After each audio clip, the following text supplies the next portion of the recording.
আসসালামু আলাইকুম সবাইকে। কি অবস্থা সবার? আজিজ কম্পিউটার থেকে আমি ইয়াসিন। সালাম মনে হয় অনেক দিন পরে দিলাম। যাই হোক, মূল ভিডিওতে চলে যাই। আমার সামনে যে ৩টা ফোন দেখতে পাচ্ছেন, এই ৩টা ফোন গতকাল একজন ভাই আমাদের দোকানে দিয়ে গেছেন।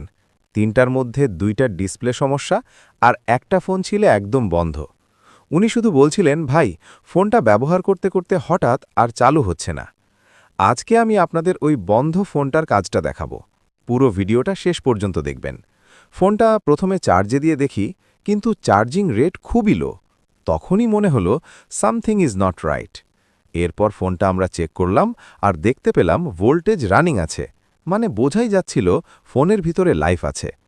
এরপর একটু সময় দেওয়ার পর ফোনটা আবার অন হলো। আলহামদুলিল্লাহ, ফোনটা ঠিক হয়ে গেল। কাস্টমারও খুশি, আমরাও স্যাটিসফাইড। এটাই ছিল আজকের ছোট্ট কাজ আর গল্প।